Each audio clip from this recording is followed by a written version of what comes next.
갈라디아서 3장 15절에서 22절까지 함께 읽겠습니다. 시작.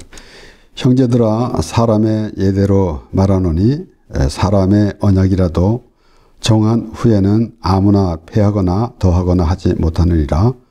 이 약속들은 아브라함과 그 자손에게 말씀하신 것인데 여럿을 가리켜 그 자손들이라 하지 아니하고 오직 하나를 가리켜 내 자손이라 하셨으니 곧 그리스도라.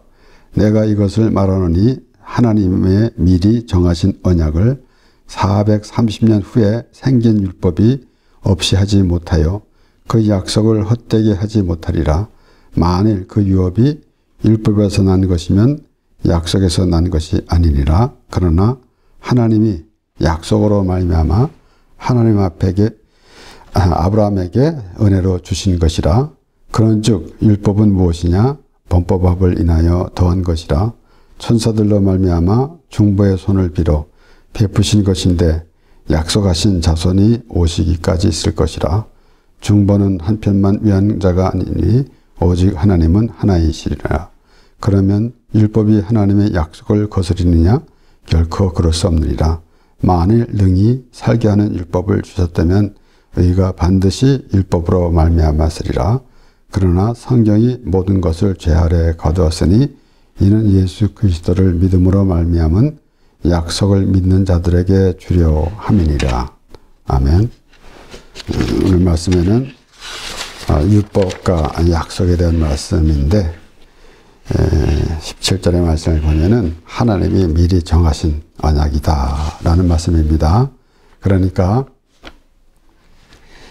하나님께서 약속하셨는데 그 언약이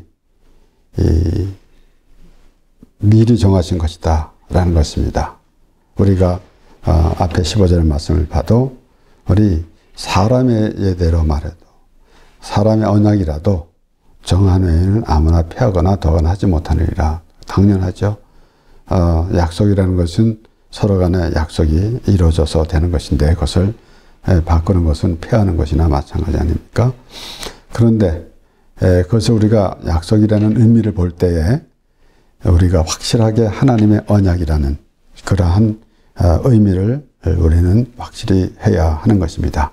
그것이 아브라함에게 약속하셨다라는 것입니다. 그래서 하나님께서 아브라함을 부르실 때에도 우리 창세기 12장 1절에서 3절까지 말씀에서도 너는 아비의 고향 집을 떠나라. 그렇게 말씀하시면서 아브라함을 부르실 때부터 하나님께서 약속해 주셨습니다. 자손을 주겠다. 그리고 하나님께서 그 아브라함을 부르심으로 그 하나님께서 약속하신 대로 그리고 그 아브라함의 자손 곧 이스라엘 야곱의 12 형제를 하나님의 백성으로 삼아 주셨습니다. 이렇게 아브라함과의 약속인데 그러면서 자손에게 말씀하신 것이다. 여기에 16절에 보면 이 약속은 아브라함과 그 자손에게 말씀하신 것인데 여럿을 가리켜 자손들이라 하지 아니하고 오직 하늘을 가리켜 내 자손이라 하셨으니 곧 그리스도라 그랬습니다. 그래서 이 아브라함의 자손이라는 말씀이에요. 그러니까 자손으로 인해서라는 말씀입니다. 그렇기 때문에 우리가 이 마태복음 1장 1절에 보면 아브라함과 다윗의 자손 예수 그리스도의 세계라. 그래서 아브라함의 자손으로 예수 그리스도가 오실 것을 말씀하시는 것인데 그런데 여기서 또 아브라함과 다윗의 자손 예수 그리스도의 세계라. 그래서 하나님께서 그 사울 왕을 폐하시고 그 다음에 그 이새의 아들을 만나니 내 마음에 합한 사람이다. 내가 그를 통해서 내 언약을 이루리라 라는 말씀. 그러니까 그렇게 벌써 하나님께서 예수 그리스도를 보내주시는 것은 그렇게 율법적인 우리 사울 왕을 보게 되면은 율법을 상징하게 되고 그리고 다윗은 하나님의 은혜 곧 약속 언약을 상징하게 되는 것입니다. 그러니까 마태는 그렇게 기록하고 있는 거 아니겠습니까? 아브라함과 다윗의 자손 예수 그리스도의 세계라. 이렇게 하나님께서 아브라함에게 약속하셨는데, 그런데 보니까 여기에 17절에 보니까 내가 이것을 말하니 하나님이 미리 정하신 언약을 미리 정하셨단 말씀이에요.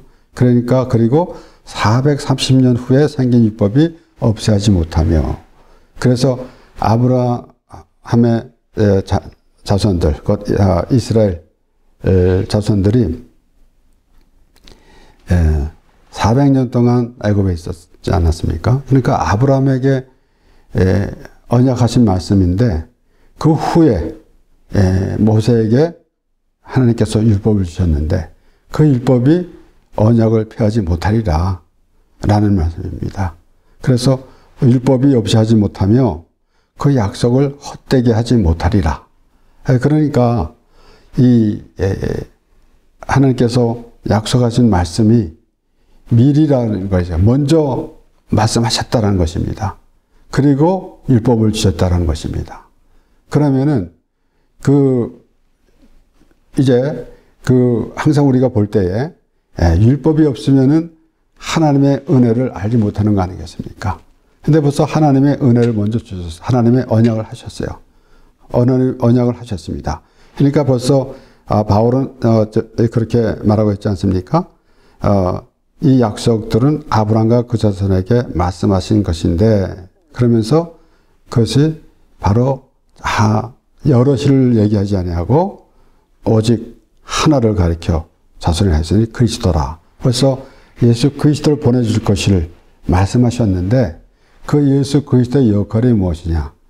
그런데 율법으로 말미암아 예수 그리스도를 더 알 수 있도록 그렇게 하신 거 아니겠습니까?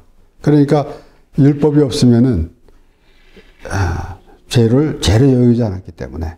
근데 예수님은 죄인을 부러워하셨고, 또 우리가 예수를 믿는다고 할 때에 죄를 깨달을 때 내가 죄인인 것을 알고 있을 때, 그리고 그렇게 인정이 될 때 예수님을 믿는 것이지, 나는 죄가 없고 의인이다 라고 하는 사람은 예수 믿는 것이 아니죠. 그렇기 때문에 우리가 하나님께서 미리 언약하신 것, 이것을 바울이 설명하면서 하나님께서 우리를 구원해 주신다라는 것을 미리 말씀해 주시면서 이렇게 아브라함에게 약속된 말씀이 이루어지게 되는 것입니다. 창세기 22장 15절에서 18절까지 말씀, 이제 하나님께서 아브라함에게 내 아들 이삭을 바치라 라고 말씀하셨을 때 아브라함이 바로 그렇게 시행을 했죠. 그리고 이삭을 다 묶어놓고 올려놓고 칼을 들어 올렸을 때 여호와의 사자가 불러서 이제 내가 나를 경외해야 하는 줄인지 알았도다. 그러고는 우리 15절에 보면은 여호와의 사자가 하늘에서부터 두 번째 아브라함을 불러 가라사대 여호와께서 이르시기를 내가 나를 가리켜 맹세하노니 네가 이같이 행하여 네 아들 네 독자를 아끼지 아니하였은즉 내가 네게 큰 복을 주고 네 씨로 크게 성하여 하늘의 별과 같고 바닷가의 모래와 같게 하리니 네 씨가 그 대적의 물을 얻으리라. 또 네 씨로 말미암아 천하 만민이 복을 얻으리니 이는 내가 나의 말을 준행하였음이라 하셨다 하니라. 하나님의 아브라함을 통해서 하나님의 자손, 하나님의 백성 이스라엘 자손들, 곧 아브라함이 이삭을 낳고 이삭이 야곱을 낳고 야곱이 유다와 그 형제를 낳았는데 그 형제들이, 그러니까 이 야곱의 그 12아들을, 그 이스라엘 자손들을 하나님의 백성으로 삼아주심과 동시에 이제 하나님께서는 예수 그리스도를 그렇게 아브라함의 자손으로 오실 수 있도록 그렇게 정해 놓으신 것입니다. 그렇기 때문에 여기에 말씀은 하나님이 미리 정하신 언약이다라는 것입니다. 율법이 있기 전에 미리 정하셨다라는 것입니다. 그러므로 우리가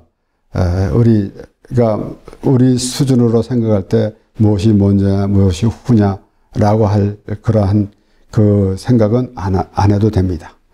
그러니까 우리가 하나님의 그 언약, 약속이 무엇인가, 하나님께서 어떻게 정하시고 그렇게 인도하시는가 라는 것을 우리가 생각할 때에 하나님의 그 모든 그 계획과 뜻 이런 것을 우리가 조금씩 더 알고, 그래서 또한 그 하나님의 뜻이 이루어지는 그러한 그 언약 안에 거하는 그러한 모습이 되어야 할 것입니다.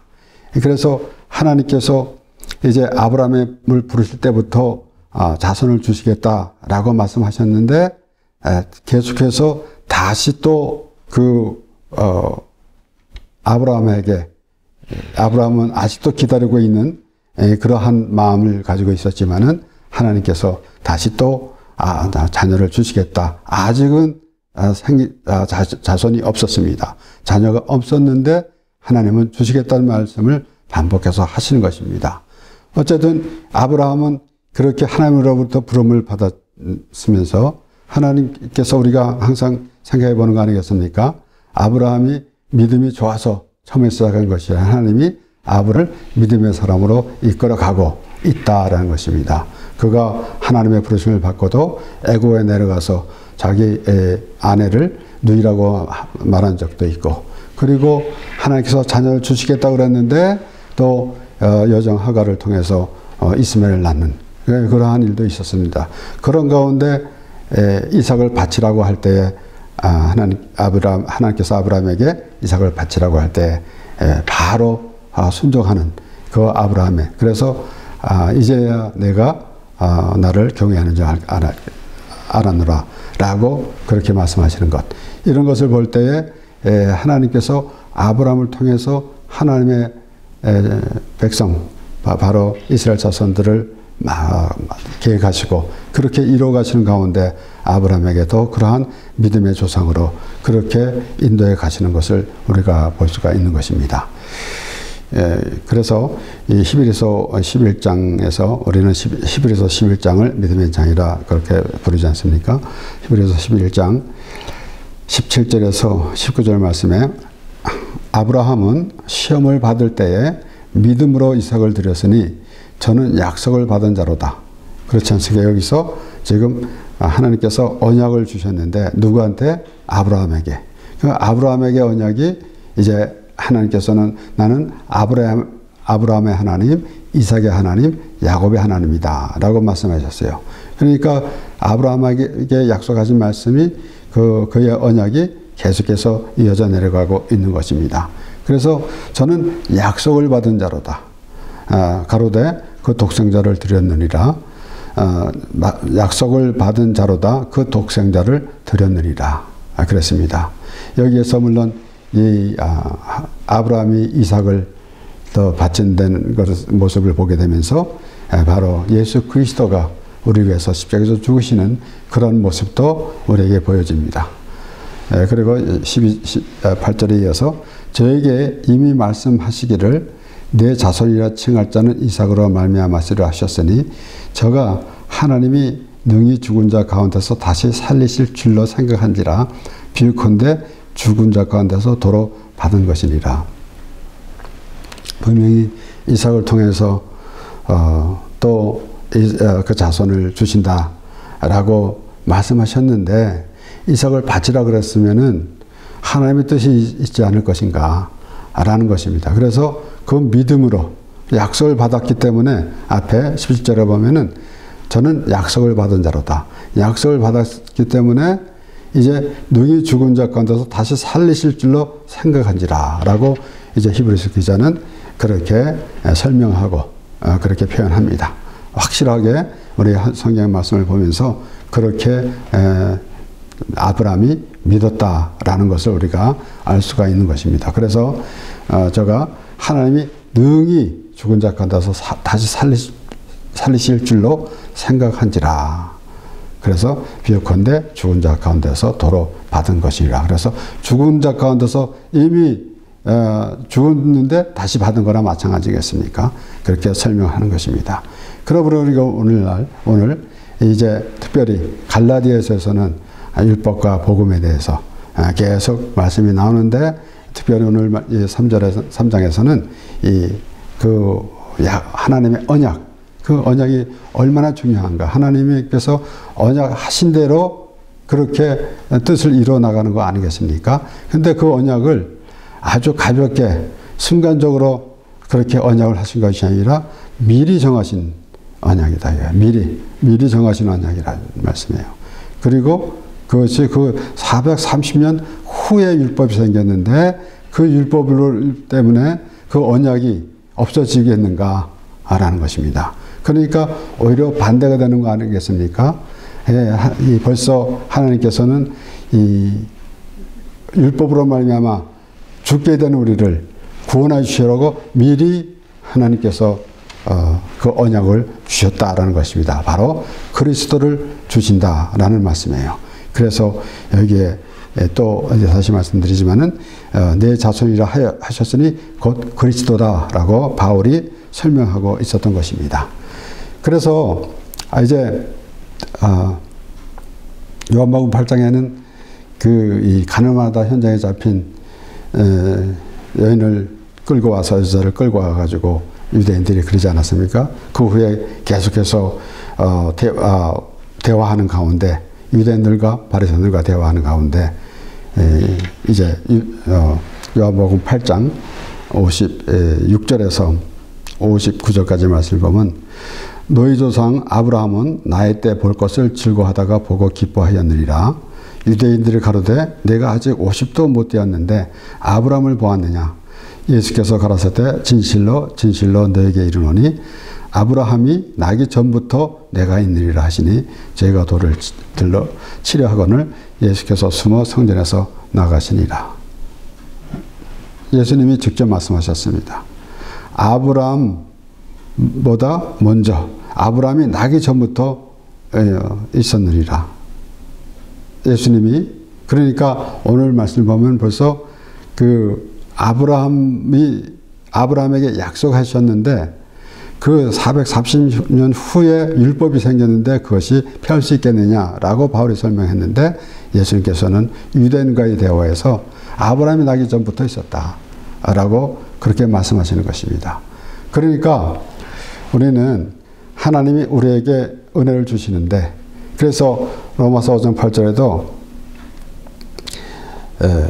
우리가 아직 죄인 되었을 때 그리스도께서 십자가에 죽으심으로 하나님께서 자기에 대한 사랑을 확증하셨느니라.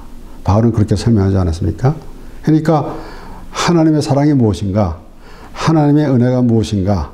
우리는 이 땅에 살면서 우리가 살아가는 동안에 필요한 것 또는 우리가 어려웠을 때 하나님께서 도움 또 이래서 하나님의 은혜로 지금까지 우리가 살아왔습니다. 라고 우리가 그렇게 고백도 하고 또한 그 하나님을 만났는데 어떻게 만났습니까? 어떠한 고난 속에서 하나님께서 이렇게 도와주심으로 내가 하나님을 만났습니다. 라고 하는데 정작 우리에게 주신 것은 바로 예수 그리스도 바로 하나님을 만났다는 것은 예수 그리스도를 통해서 하나님을 만나는 것이 온전한 하나님의 만남입니다. 그렇기 때문에 우리가 항상 우리가 생각해 보는 것이지만은 우리가 예수님을 배제하고 하나님을 부르면서 하나님이라고 말하기가 안 된다는 것입니다. 예수님을 통해서 하나님을 부르는 우리가 예수님께서 하나님을 믿으니 또 나를 믿으라 라고 말씀하신 것 같이 예수님을 믿지 않는 사람이 하나님을 부른다는 것은 그것은 잘못된 것이 아니겠습니까? 그렇기 때문에 여기에 지금 벌써 하나님께서 미리 우리를 사랑해 주시고 우리에게 은혜를 베풀어 주시는데 그들이 어떻게 알 수 있습니까? 그래서 하나님이 우리를 어떻게 사랑했습니까? 라고 백성들이 그렇게 반문도 하지 않았습니까? 그런데 하나님께서는 그렇게 말씀하시는 것입니다. 때로는 오히려 또 야곱과 또 에서를 비유를 들어서 야곱은 내가 사랑하고 에서는 미워했던 것 같습니다. 라고 그렇게 또 바울이 그 말씀을 설명하면서 이어졌던 것. 그러니까 하나님 우리가 무엇을 잘해서 하나님께서 우리를 택한 것이 아니라 하나님께서 우리는 하나님으로부터 구원받아야 할 사람이다 라는 것을 확실하게 하나님께서 말씀해 주신 것이고, 또 바울이 그렇게 설명하면서 그렇게 이어져 가고 있는 모습입니다.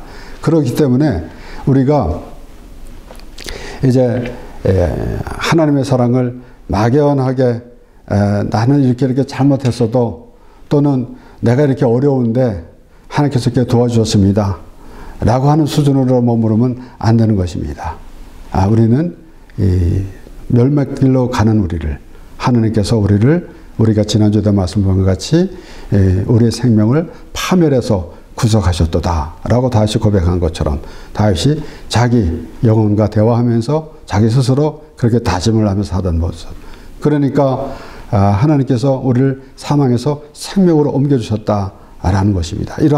그러한 모든 것을 우리가 생각해 보면서 어떤 그 과정을 통해서 그렇게 이루어지고 가고 있는가라는 것을 생각해 보게 되는 것입니다. 결국은 율법이라는 그 하나님께서 모세에게 율법을 주셨는데, 바울이 설명을 하는 것은 율법이 그 언약을 폐하지 못한다, 없애하지 못한다 라고 설명하는 것.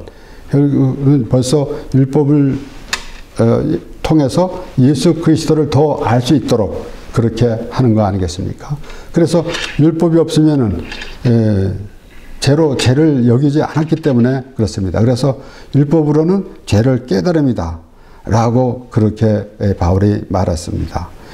그러니까 예수님께서는 오셔가지고 우리 마태복음 5장 17절에 보면, 내가 율법이나 선지자나 폐하러 온 줄로 생각지 말라.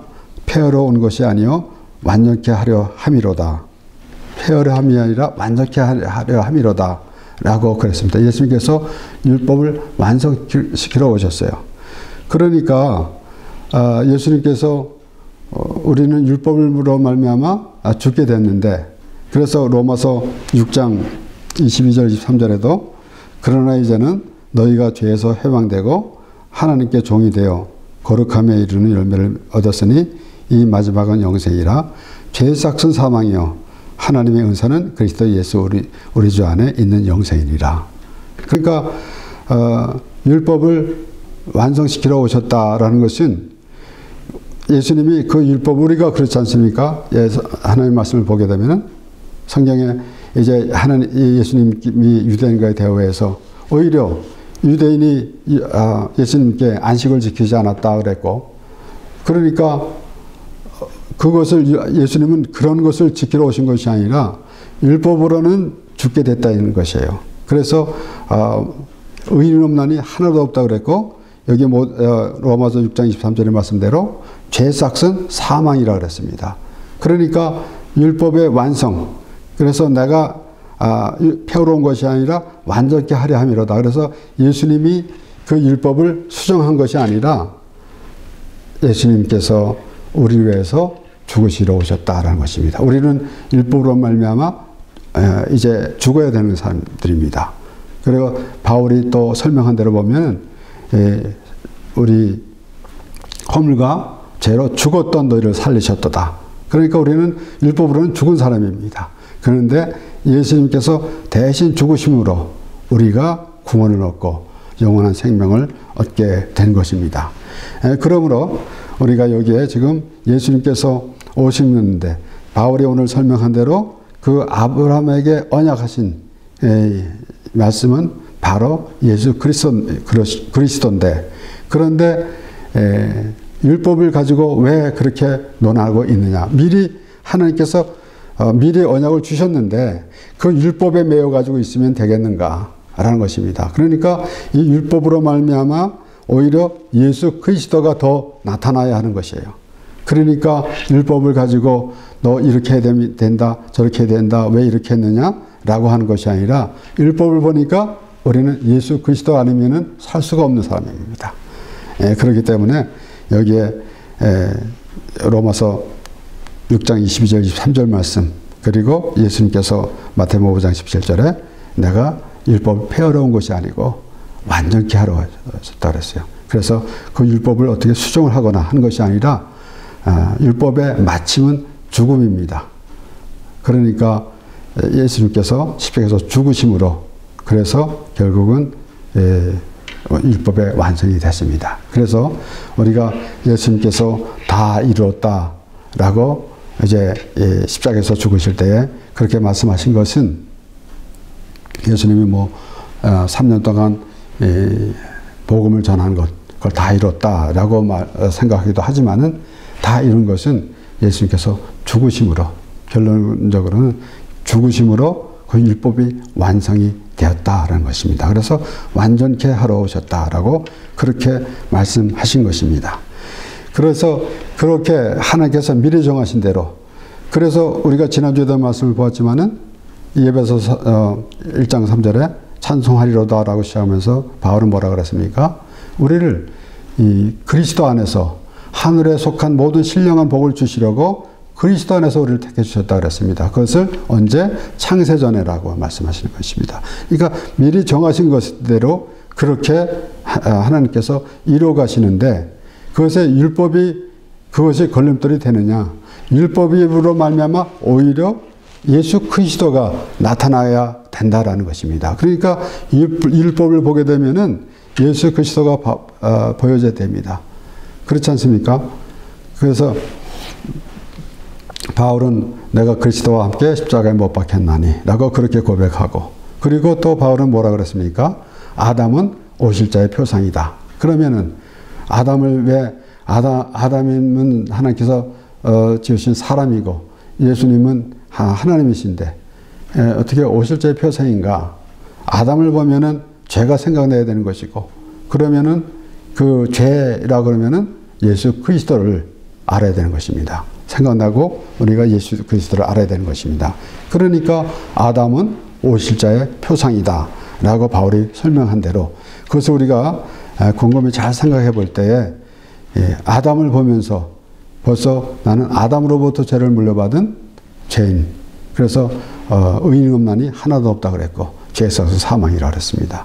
그런데 오실 자의 표상이다. 바로 예수 그리스도를 알아야 하는 것입니다. 내가 의인을 부러운 것이 아니라 죄인을 부르러 왔노라 라고 예수님께서 말씀하신 것 같이 그래서 자신이 의롭다고 생각하는 사람들은 하나님의 은혜 또 구원이라는 그런 의미조차 전혀 해당이 되지 않습니다.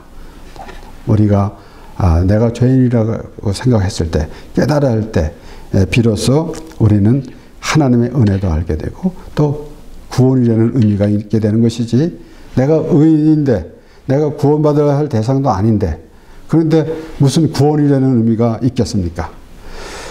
로마서 8장 28절에서 30절 말씀 우리가 알거니와 하나님을 사랑하는 자 곧 그 뜻대로 부르심을 입은 자들에게는 모든 것이 합력하여 선을 이루리라. 모든 것이 합력한 것 이런 것만 자꾸 생각하지 그 뜻대로 부르심이 입은 자들인가. 그래서 우리가 하나님을 사랑하는 것이 뭐예요? 우리는 하나님의 그 뜻대로 부르심을 입은 자 바울이 설명하는 것처럼 하나님을 사랑하는 자가 누구냐면 곧 그 뜻대로 부르심을 입은 자들이라는 것이에요. 그리고 29절부터 말씀을 보면은 하나님이 미리 아신 자들로 또한 그 아들의 형상을 본받게 하기 위하여 미리 정하셨으니 이는 그러 많은 형제 중에서 맏아들이 되게 하려 하심이라. 또 미리 정하신 그들을 또한 부르시고 부르신 그들을 또한 의롭다 하시고 의롭다 하신 그들을 또한 영화롭게 하셨느니라.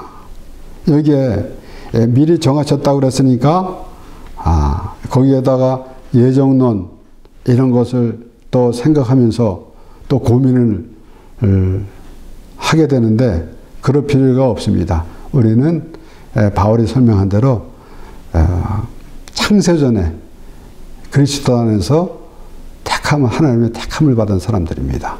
그것을 믿느냐 믿지 않느냐. 그래서 믿음은 그 믿음으로 하나님의 나라를 살아가는 것이고 또 그렇지 않으면은 요한복음 3장 16절 말씀대로 하나님이 세상을 이처럼 사랑하사 독생자를 주셨으니 이는 저를 믿는 자마다 믿지 않는 사람은 해당이 안 되는 거죠. 믿는 자마다 멸망치 않고 영생을 얻게 하려 하십니다. 예수님께서 하신 말씀대로 우리는 이렇게 미리 정하신 것입니다. 로마서 8장에서 이제 바울은 그렇게 말하면서 또 미리 정하신 그들을 또한 부르시고 부르신 그들을 또한 어렵다 하시고 어렵다 하신 그들을 또한 영원롭게 하셨느니라. 하나님께서 우리를 그렇게 인도하셨다라는 것입니다. 우리의 의지가 아니라 우리의 생각대로 우리가 원해서가 아니라 하나님이 우리를 택하셨다라는 것입니다. 우리가 원했다라는 것은 아마도 우리가 우리 나름대로 하나님을 부르고 있다면은 하나님이 아닌 다른 것을 찾은 것인지도 모릅니다. 그런 잘못을 범하기가 쉽습니다. 그런데 우리는 하나님께서 우리를 부르신 대로, 그래서 아브라함에게 약속하신 말씀이 우리에게 이루어지는데 그 아브라함에게 언약하신 그 언약이 무엇인가 하면은 예수 그리스도를 보내주신다라는 것입니다. 예수 그리스도가 아브라함의 자손으로 오신다라는 것입니다. 그래서 마태가 아브라함과 다윗의 자손 예수 그리스도의 세기라라고 시작하면서 그렇게 쭉 예수님의 말씀을 그렇게 전하고 있는 거 아니겠습니까? 그러니까 오늘 우리 이 말씀을 보면서 우리는 하나님께서 미리 정하신 바로 예수 그리스도를 우리에게 보내주시려고요. 아브라함에게 약속하신 말씀이 우리에게 이루어지는 것, 이것을 생각하면서 우리는 온전히 그 하나님의 언약에 거하는 그러한 믿음의 사람으로서 하나님과 또 하나님께 기도하면서 하나님의 말씀을 듣고 살아가는 우리 모두가 되는 것입니다. 기도하겠습니다.